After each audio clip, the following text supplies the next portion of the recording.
If you're a diehard Browns fan and love breaking down the game like we do, hit that subscribe button and turn on the bell so you never miss a blitz. The Cleveland Browns preseason opener against the Carolina Panthers was supposed to be a routine. August tune-up, a chance to shake the rust off and evaluate depth players without rocking the quarterback depth chart. But when Shedeur Sanders, the former Colorado Buffalo star and son of NFL Hall of Famer Deion Sanders, stepped under center, the night took on a different tone. Drafted in the 5th round and already Cleveland's second quarterback selection. In the 2025 NFL Draft, Sanders wasn't expected to draw headlines this early.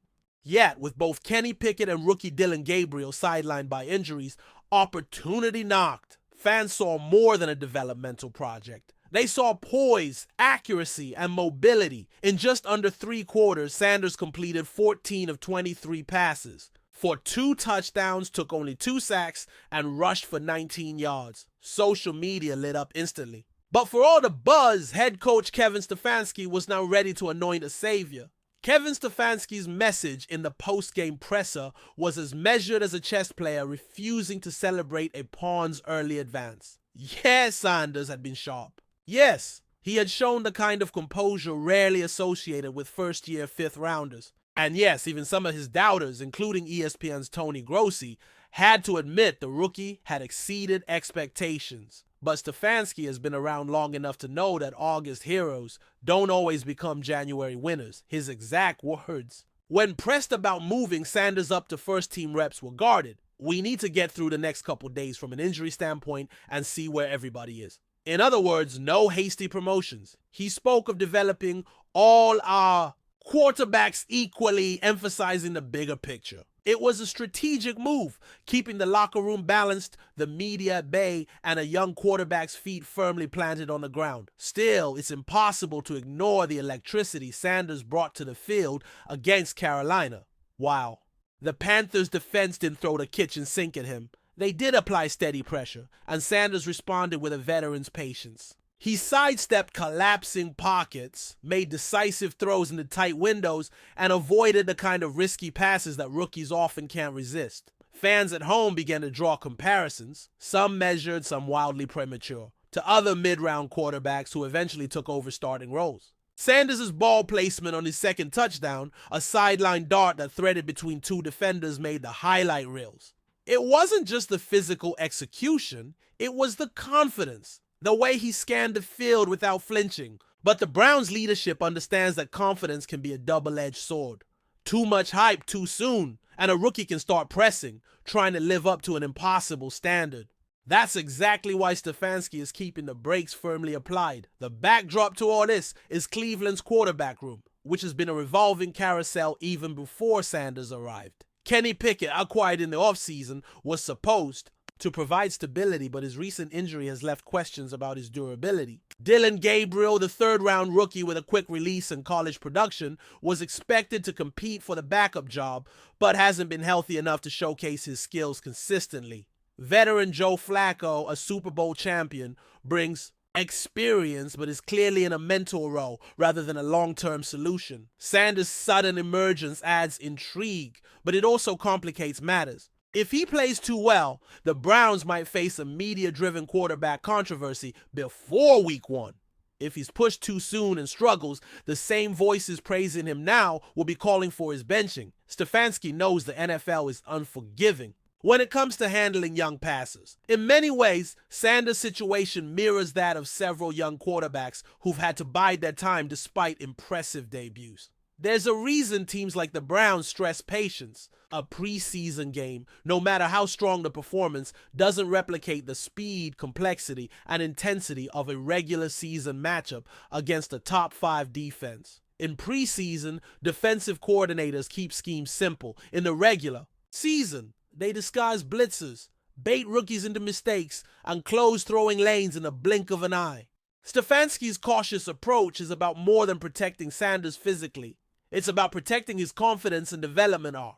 By keeping him in a controlled growth environment, the Browns hope to groom him without setting unrealistic expectations. The hype train may be loud right now, but Cleveland is determined to keep it from derailing before it even reaches the station. That's not to say Sanders doesn't deserve the attention. He played clean, efficient football, and that's rare for a rookie in his first NFL snaps.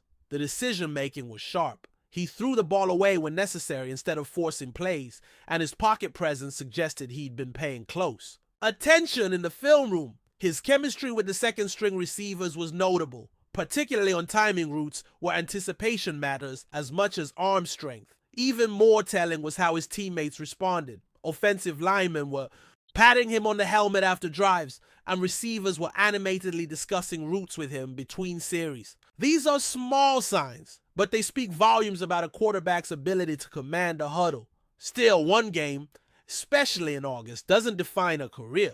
Sanders himself seemed to understand this in post-game comments, deflecting praise and focusing on just doing my job.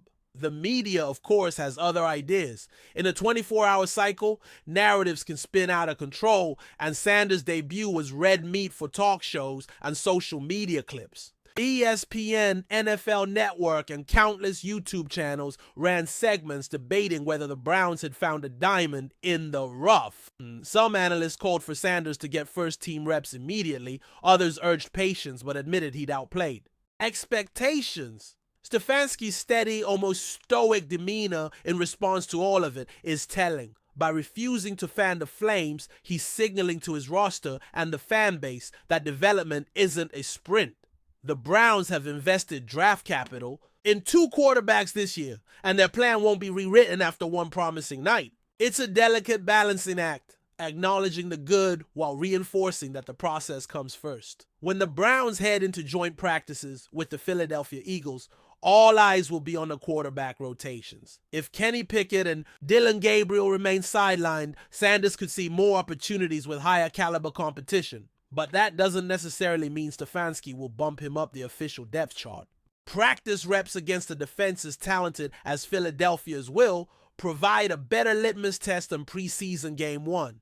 Eagles defensive coordinator Vic Fangio is known for disguising coverages and forcing quarterbacks to think post-snap, something Sanders hasn't truly faced yet. If the rookie can navigate that without major mistakes, his stock will rise even further. But if he struggles, it will reinforce Stefanski's argument that there's no need to rush. Either way, these sessions will be the next crucial data point in evaluating where Sanders fits in Cleveland's 2025 plans. For now, the Browns' quarterback puzzle remains unsolved. Stefanski has to juggle injuries, development timelines, and the pressure of delivering wins in a fiercely competitive AFC North. Sanders may have impressed in his first outing, but until Pickett and Gabriel's statuses are clarified, Cleveland's depth chart is written in pencil, not ink. That's the reality of NFL roster building. Things can change in an instant, but rushing a young quarterback rarely leads to long-term success. Sanders' challenge will be to keep building on this performance, stacking good practices and preseason showings without getting distracted by external noise. The Browns' challenge will be to shield him from the inevitable comparisons and hype while still letting his talent shine. As preseason rolls on, the question isn't whether Sanders has potential, it's how and when the Browns choose to fully unleash it. In the end, Kevin Stefanski's handling of Shedeur Sanders is a masterclass in expectation management. While fans and media may clamor for a Cinderella story, the NFL isn't a fairy tale, it's a grind. The rookie's debut offered a glimpse of what could be, but it was just that, a glimpse.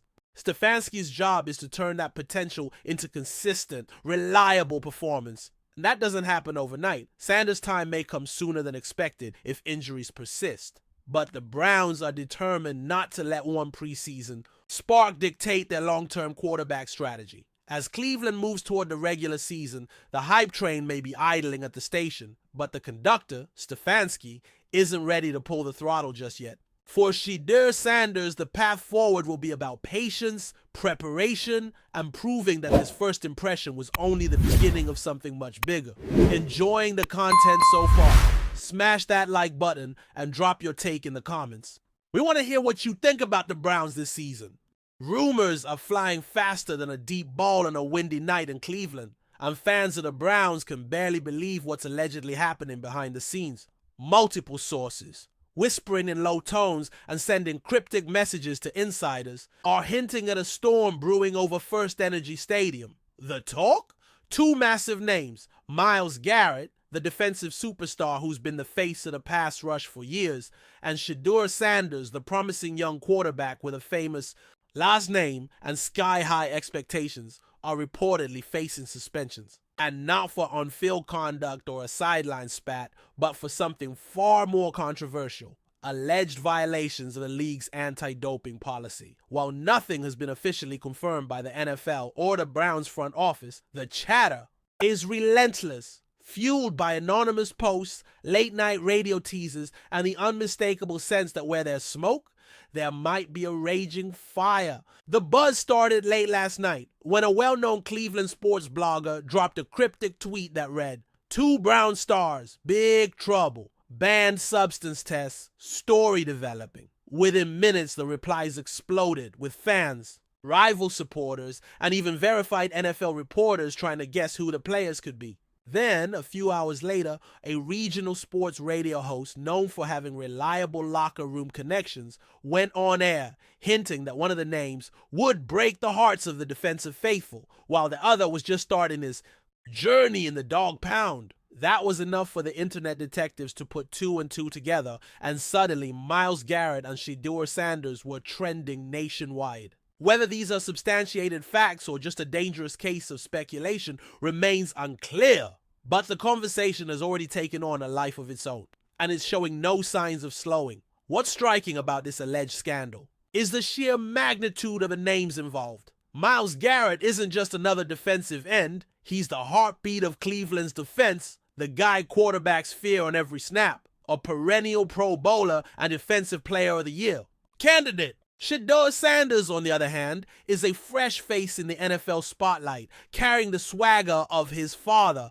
Deion Primetime Sanders, and bringing a renewed hope to Browns fans who have been desperate for stability under center. If these suspension rumors are true, it's a double gut punch, a veteran leader on defense sidelined, and the franchise's young offensive hope thrown into turmoil. Even worse, the optics of both a seasoned veteran and an emerging star allegedly testing positive for banned substances could cast a shadow over the entire Browns organization, raising uncomfortable questions about culture, accountability, and the pressures these players face. As with any developing rumor, conflicting narratives are already emerging. Some insiders claim the alleged violations stem from routine off-season testing, with results supposedly flagged for substances not typically associated with performance enhancement, but still prohibited by league rules. Others suggest it could be a case of contaminated supplements, a defense we've seen players use before, sometimes with success. But the more cynical corners of the sports world are pointing to the relentless physical and mental demands of the NFL season, and how the temptation to seek even the slightest edge, legal or otherwise, has always been there. For Browns fans, the uncertainty is agonizing. Are their heroes victims of circumstance, misunderstood by a rigid policy? Or are they facing the consequences of calculated choices? Until official statements drop, all anyone can do is speculate, replay interviews for hidden clues, and wait for that inevitable breaking news alert. One thing is certain, the NFL's anti-doping policy is unforgiving, and suspensions for violations can derail careers and seasons in an instant. For Garrett, missing significant games could shatter the Browns' defensive chemistry, potentially costing the team critical wins in a highly competitive AFC North. For Sanders, who's still in the formative stages of his professional journey, a suspension could stunt his growth, damage his reputation, and create an opening for another quarterback to take his spot. That's why fans, analysts, and even rival players are glued to their screens waiting for confirmation or denial. The league office has yet to respond to media inquiries, and the Browns' official channels are eerily silent. This silence is only feeding the frenzy, making every unverified leak and anonymous source feel like a breadcrumb in a larger, more dramatic story, one that could define this team's entire season before it even truly begins. Behind the scenes, it's said that both players have retained legal counsel familiar with the NFL's appeal process, which suggests they're preparing for a fight. In past cases, players have argued that testing protocols were flawed, samples mishandled, or that they were unknowingly exposed to banned substances. These battles can be messy, and they often play out in the court of public opinion long before the league issues its final verdict. Already you can find countless social media debates pitting diehard Garrett supporters against skeptics, or questioning whether Sanders, with his rising celebrity status, may have been targeted unfairly. The emotional divide is real, and in Cleveland, where loyalty to players can be fierce but fragile, the fallout could reshape the way fans view their team. If the allegations prove false, this will be remembered as a witch hunt. If they're true, the betrayal will cut deep. Historically, doping scandals in the NFL have been tricky territory. Unlike in sports such as track and field or cycling, where banned substances often dominate headlines, football's complex mix of size, speed, and tactical skill makes performance enhancement harder to define and harder to prove. Still, the league has been relentless in policing its image, especially in the wake of previous controversies. When a star player is accused, it's never just about the games missed. It's about trust, credibility, and the message it sends to the next generation of athletes. In this case, the double blow of Garrett and Sanders being linked to the same rumor makes it particularly explosive. It invites speculation about whether there's a deeper issue within the Browns' training environment, or if this is just a freak coincidence. Either way, the narrative is already spinning, and the court of public opinion is rarely patient. Another angle gaining traction is the potential impact on team dynamics. The Browns locker room has been described as tight-knit, with veterans mentoring young players and everyone buying into the vision of competing for a Super Bowl. But a scandal like this can fracture trust. Teammates may feel let down, wondering if their shared sacrifices are being undermined. Coaches may need to address media firestorms rather than game plans. And the front office, already dealing with the pressure of managing contracts, trades, and a demanding fan base, could be forced into making difficult roster decisions. This kind of distraction is exactly what contenders try to avoid. Yet here the Browns are, possibly facing it head on before the season's momentum even builds. Whether these rumors hold water or not, the damage control process has likely already begun behind closed doors, because perception in sports can be as powerful as reality. From a fan's perspective, the situation feels like being caught between two painful possibilities. On one hand, if the rumors are false, the players' reputations have taken a needless hit, and trust in the media or sources will be further eroded. On the other hand, if the allegations are true, it's another chapter in the long, frustrating history of Cleveland sports heartbreak. Supporters who have invested emotional energy, money, and time into following the team are now left in limbo, scrolling endlessly for updates and trying to separate fact from fiction. It's also sparked a wider debate about the NFL's testing policies. Are they protecting the integrity of the game, or are they overly punitive and in need of reform? No matter the outcome, the emotional roller coaster for Browns Nation is real. Yeah.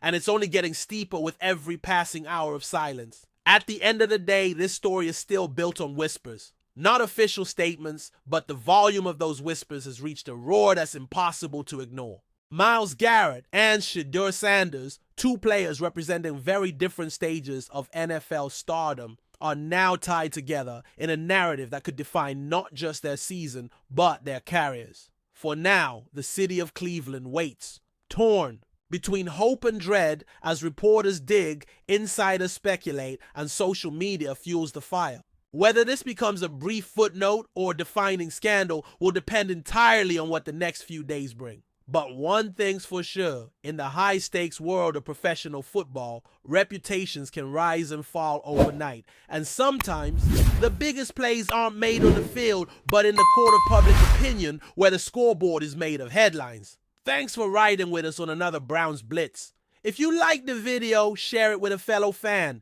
hit subscribe, and ring that bell so you're always part of the Dawg Pound conversation. Go Browns!